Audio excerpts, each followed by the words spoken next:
Good morning and welcome to Radio Friends on Thursday, January the 15th. We have our poet laureate with us, Walter Bargen. Good to have you here, Walter. Great to be here, Paul. Now, today we'll do something a little bit different with you. Why don't you explain? You've done something every year with Today's Farmer? Well, for the past 35 years, I have written a poem that appears in the Today's Farmer magazine, which is a publication of MFA. And at the moment, I believe it's 10 issues a year, and you will find a poem in each issue. By Walter Bargen. Yes, and inspired by the photograph that I'm given. And sometimes it's quite a challenge to come up with something to say about some of the photographs because, you know, the latest one that I received was clothespins on a clothesline. And that's going to be for February. That's for this So you got to come February. up with a poem for that. Yes. All right, yes. but let's get started with what you have done. And we'll hold the picture up for people listening on the radio. We'll describe what that picture is. And this is a Christmas light bulb, a Christmas that you would see on a Christmas tree, but it looks like it's decorating a city street. It is. It is. Okay. That's what it is. And the poem that goes with that is? There are knee-high candy canes twirling their red and white lights along Main Street. There are the glittering outlines of luminous pines, the cornice of the shop fronts strung with the whitest white lights, snow or a crack opening into heaven. Okay. That was for Christmas time. That was the December-January issue. All right, now you've got another one, and it looks like these are two little baby sheep kind of nestling together.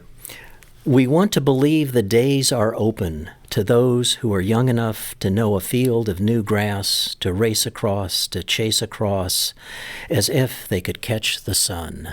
Oh, that's nice. That's nice. Now, the next one, it looks like it's a flooded street with an MFA sign saying Fish Day, May the 4th. And underneath it says Jefferson City, I believe. Okay. And this is from this year's flooding.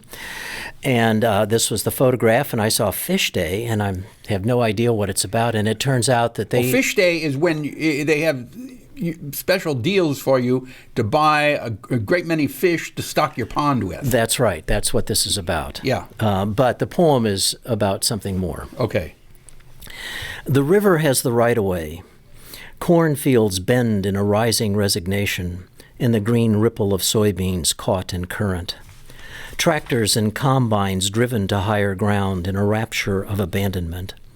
Roads washed away and drivers flooded with waiting. The murky water knows no boundaries. Fish Day postponed, now that every day and everywhere is Fish Day. God, that was a good one. Now, the next one, it looks like you're in a Baskin-Robbins ice cream shop because there are tubs and tubs of ice cream of every flavor. What is this? Well, that's what it is. I'm not. My imagination is in it, but this photograph was taken by the editor of Today's Farmer, Allison Jenkins.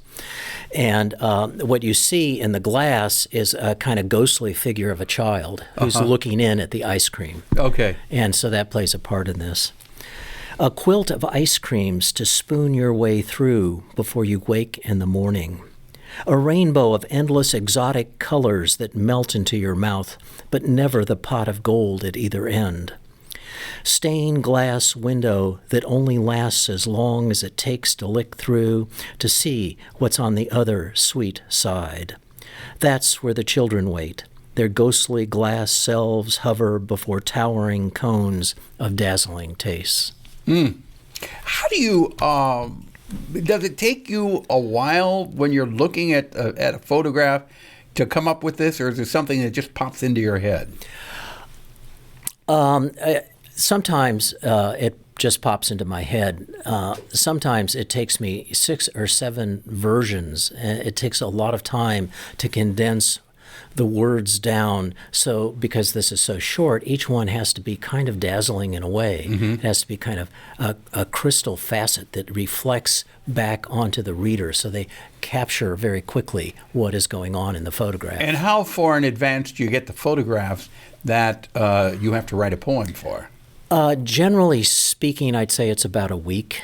Oh, well, that's a pretty fast turnaround. But sometimes it's been the next day because they forgot. Oh, okay. All right. Now here's this is a beautiful Missouri sunrise out in the country, right? Yes, it is. And what do you say about that? Well, there's a barn that you can see in the shadows, and it's surrounded by soybean fields. And this is in autumn. This is the October issue. And there's a beautiful oak tree standing. Very predominantly. Yes, yes. The night slowly fades, and we are a swirl in the soft stirrings of a mesmerizing dawn. Unseen birds rediscover their songs, alerting each other that they are ready to sing their way south. Beside barns growing silent, circumscribed by soybean fields, centered in sky's bright light that sees nothing but touches everything, we are grateful for the promise of another day. That's nice. That's nice.